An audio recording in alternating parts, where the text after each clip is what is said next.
Hey guys, it's Phil. New little video. I don't think I've done one like this before, so I thought I'd get in and have a little go. It's kind of like a paint and chat video. I don't know how this is going to go particularly, but this is for Spookytoberfest. I keep saying spoopy. This is because of like a Tumblr meme that's on there where like there's a bunch of cheapo tat for like Halloween, which is really badly done, and it's got spelling mistakes all over it. So that's why I keep saying spoopy. Which is a bit of a problem really, because I keep saying it accidentally instead of actually saying spooky. So there you go, that's that little backstory. So today we're painting up the spirit host, or at least we're starting on the spirit host. Luckily there's only 3 of these in the kit, and they look like they should be a fairly quick build. Well, I say build, you know what I mean, a fairly quick paint even. So I've got all my colours in front of me. I'm just trying to find a bone colour. I've got bleached bone, so I'll be using that. That's for the skeletons. Let's see what other colours we need. I've got white, just in case we need it. I've got Nihilak oxide, however you pronounce it, which is the kind of verdigris wash, which I'll use to kind of shade the actual spirits. I've got an air colour, wolf grey. I'm going to see how that looks on the actual kind of them as base coats. There's Mournfang brown, which is going to be the bases, or the main kind of stuff on the bases. And then if we get around to it, I might do some shades, but we'll see how long this runs or if the battery survives. And yeah, there you go really. I picked myself up a nice new base coat brush today, because why not? Never hurts to have a fresh brush. Got my kitchen roll and my very clean palette, which is right there, which you probably can't see on the camera. Yeah, whatever. So yeah, painting and chatting. I think I'm going to start with the bases actually. I don't know why, I like to start by just giving the base itself a base coat. I think it makes the model look more finished, even when it's the start of the model, if you know what I mean. It kind of gives me a bit of motivation. It's like, these guys are nearly done, I can just kind of finish them up, even though I've only done the bases. It's a bit of reverse psychology on myself, I guess. So I'm just going to add a bit of water to the brown there, and a little bit more. And I don't know how well you'll be able to see all this. Yeah, there you go, you can just about see what I'm doing, can't you? Good stuff. So how are you all finding your Spookytoberfest so far? Are you having fun with it? Been enjoying watching your little videos. Very fun to watch. So keep it all up, and thank you very much for uploading them. You know, it's a good bit of motivation to get down and paint myself, because I haven't done any painting for quite a while. I've been quite distracted playing on my Wii U, playing Xenoblade Chronicles through again, which, although a Wii game, looks pretty spectacular through HDMI, even though it is a bit low definition. It does look pretty nice, and just a fantastic game. I'm really looking forward to the sequel there. The scenery in the game is just absolutely glorious. Really, really nice locations, loads of detail. They look really kind of like alien worlds, and I think, you know, some of the locations would look amazing if they were miniatured as like a game board to play your games of Warhammer on. Some of the locations, like the kind of the Bionis knee and Bionis leg, and the marshes, they all look absolutely amazing if they were done well on miniatures. So that's something I'd like to see. I don't know if I'd attempt it myself, because I'm not very good. But yeah, that'd be interesting. If I sound a bit bunged up, it's because for some reason I seem to be. And yeah, that's what I've been doing recently, rather than miniatures, because I've got too many hobbies and I never get really involved in one or the other at any given time. I sort of switch. I'm like a butterfly, flying from one thing to the next, never really settling. So that's why I haven't gone for a massive challenge with Spookytoberfest here. I've gone for something quite manageable, something I can do in the few hours of the day I get on the weekend. Got the house to myself at the moment. Everyone else is hanging around playing at a gig in town, so I thought that's a good opportunity for me to get painting a bit. So there you go, that's all I've done so far, just around the edges of the bases there. Like I say, where do you start when you kind of pick up a new model and you've got it primed? What's your first step? What do you do? Like I say, there's something about doing the bases first. It kind of just, it brings it home for me early on, and then from then on it feels like I'm just doing detail work.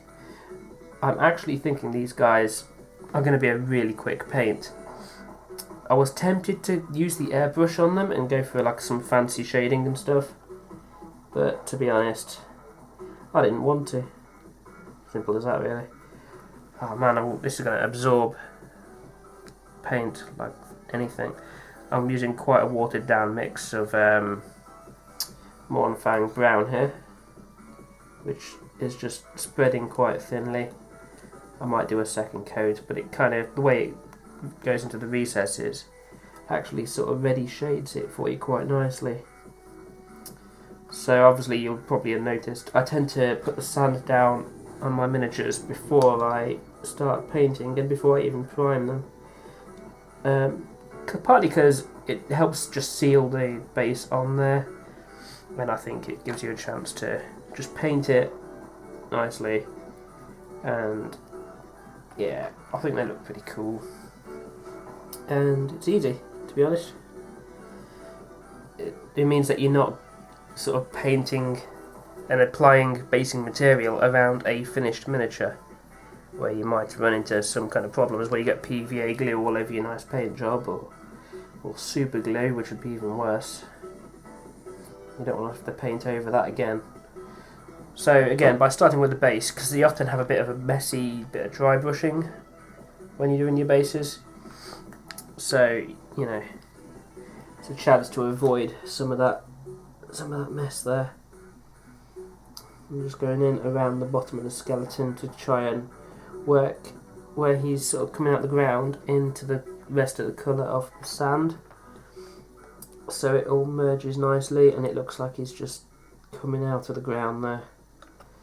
So that should look pretty cool. There we go.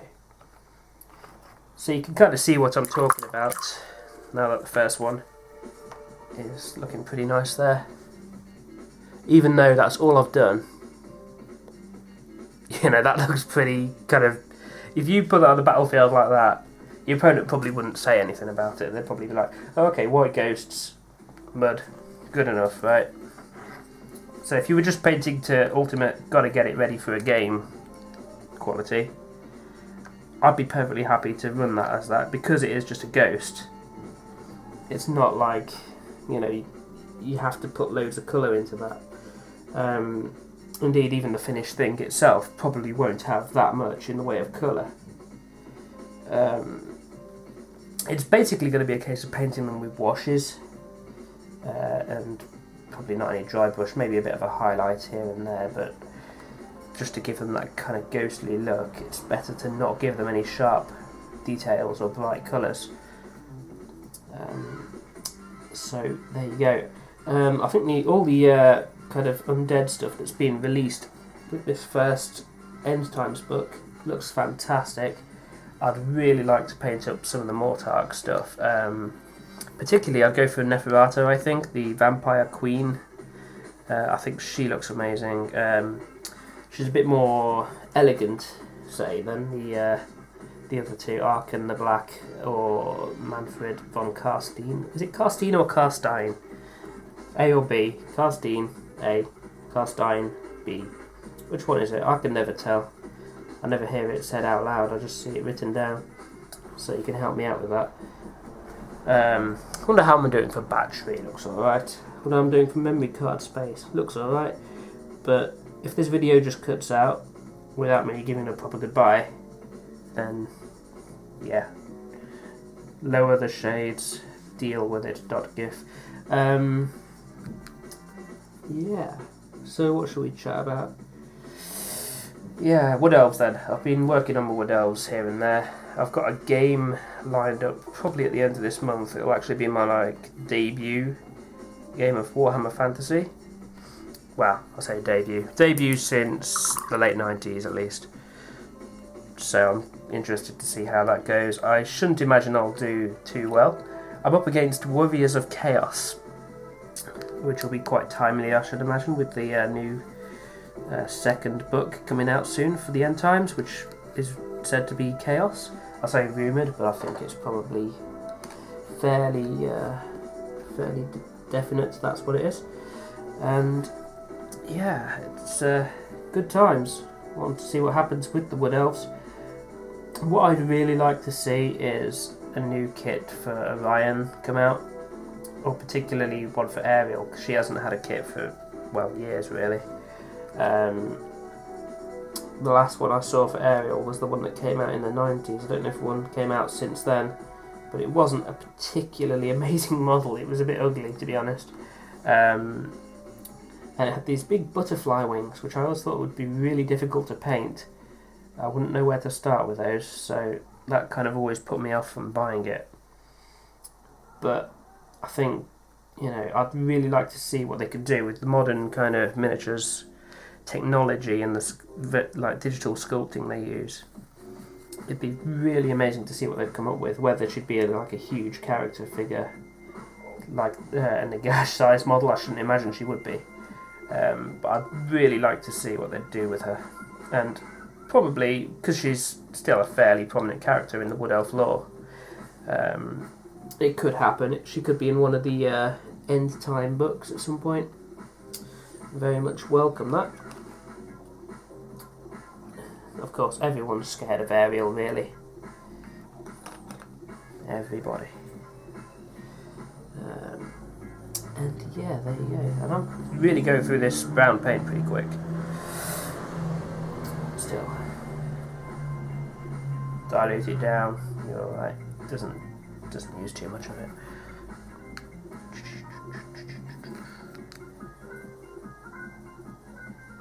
I might go quiet now and then.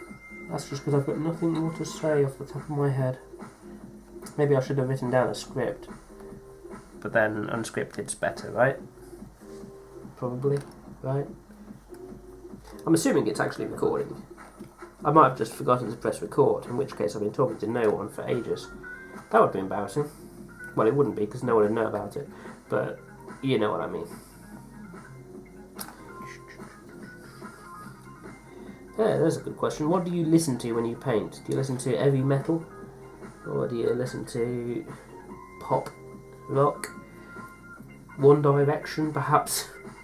I'm actually listening to a bit of nostalgia. It's the soundtrack for Ridge Racer Type 4 for the PlayStation 1.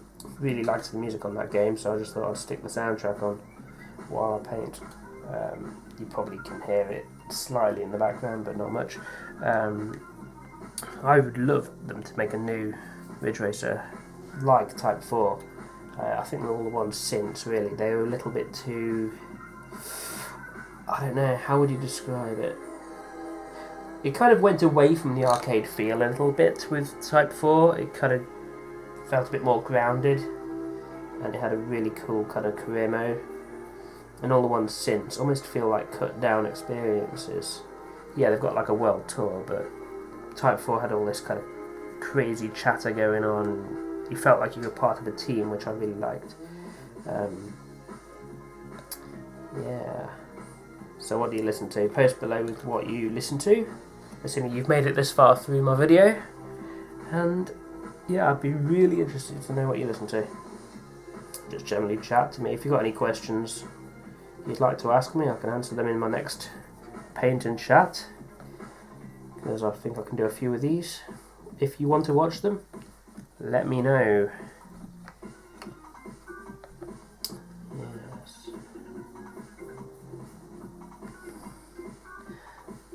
Oh, people are going to moan at me for using the paint straight out the top of the pot for this.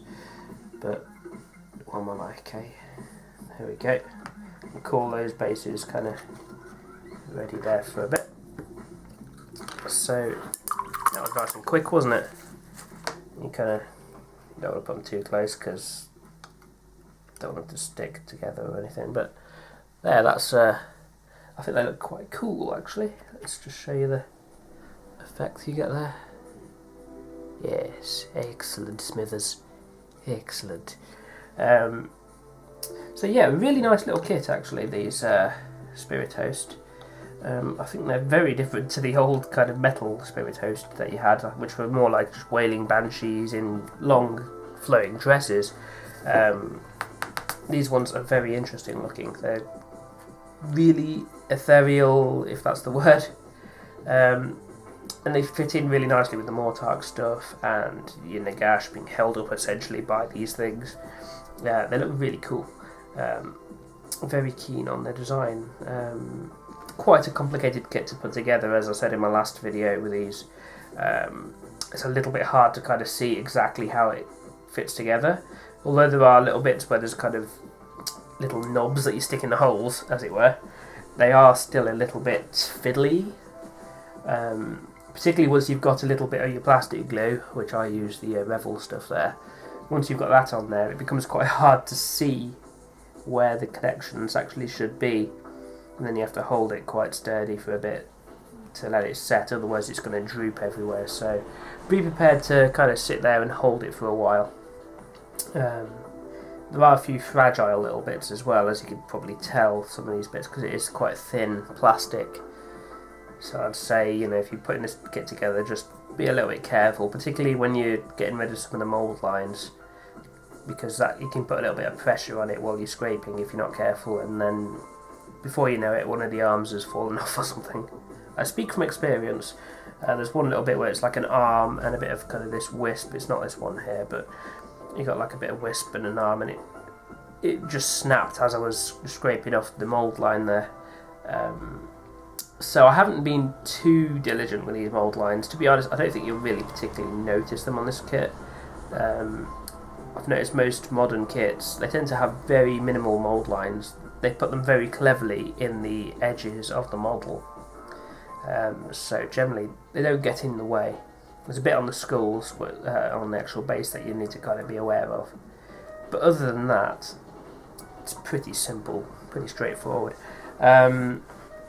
Right, okay, now I'm thinking about it. Let's have a look. Shall we get the...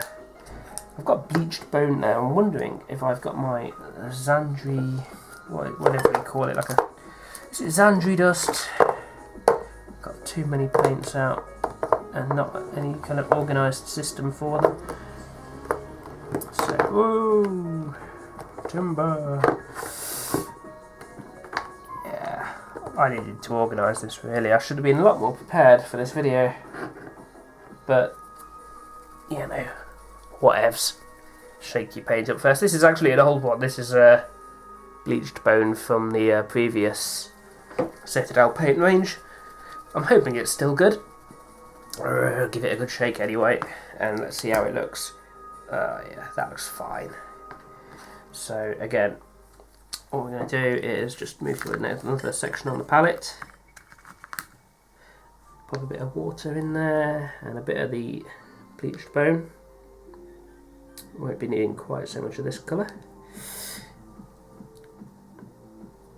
And let's pop these ones over there. And we'll just get in. Again, you can be a little bit messy with it. It's a fairly light colour anyway, and if it sort of blends into the actual kind of wispy ghosts coming off, it'll be fine.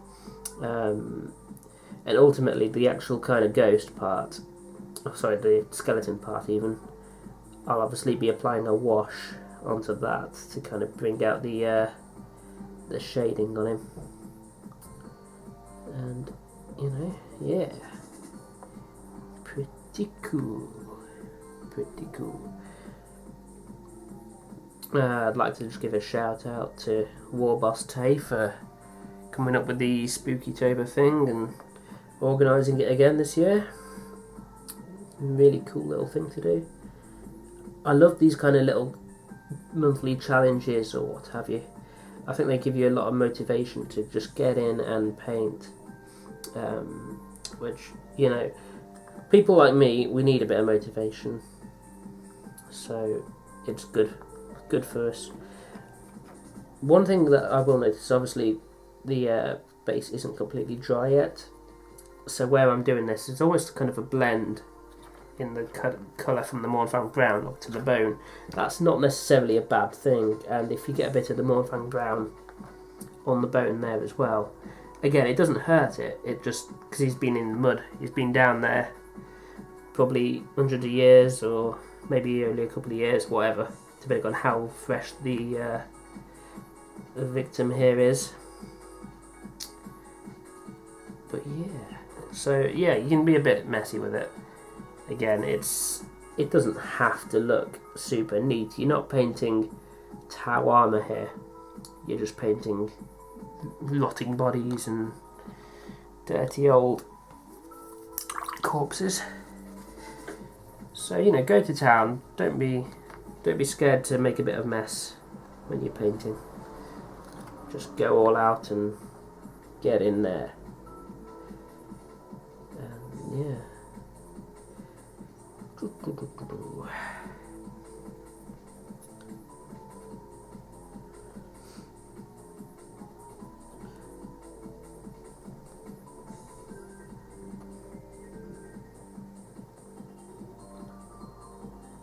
I wonder if half of the things I've said on this video make sense, or whether I've just been rambling on like a man possessed. I wouldn't be surprised if that was indeed the case. Again, I suppose that'd be fairly appropriate.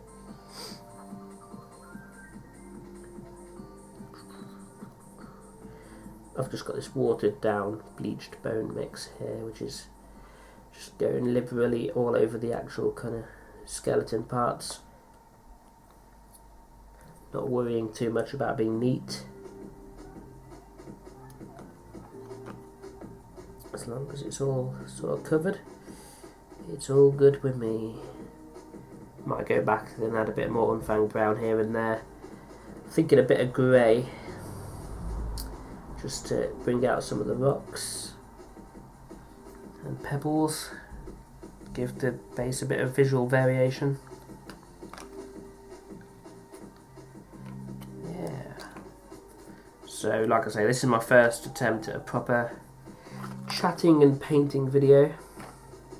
So I really appreciate your feedback if you've got any, whether you'd like to see more or whether you think, oh, I haven't got time for watching 20 minutes or half an hour, however long this is, of Phil, you know, just yappering on about nothing in particular. Yappering? That's a new word. Invented that one just now. Jabbering, jibber jabbering, whatever. You know what I mean.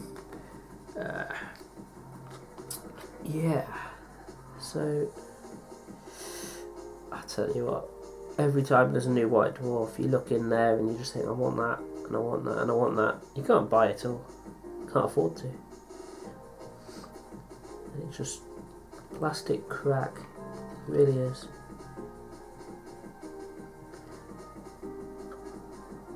At least there's no new wood elves coming out in a hurry, I suppose, because that would hurt my wallet. I haven't actually bought any of the new Eternal Guard models yet. Of the new kits, I've built a Tree Man and I've done the one box of Wild Riders, which were awesome, by the way. Looking forward to playing with them. But yeah, I've got quite a bit that I'd still like to pick up for my Wood Elves. A few kits here and there. Mainly for the privilege of painting and making it look like a complete army, rather than particularly it being a good unit, as you could say, you know. Like I say, I'm not really a player, so whether things work in the game or not doesn't bother me so much as how cool they look. Main reason I picked these guys up, they're just awesome looking kit. And yeah, I think they look pretty cool. You can see there it's just a little bit darker and bony coloured down there now, so I'll obviously apply a wash to that when that's dried. And yeah, so I think what I'll do for now is I'll just pause it there, let this kind of dry where it is, and then we'll see how that goes, whether that's too long to be another video or whatever. So yeah, I'll see you again in a bit.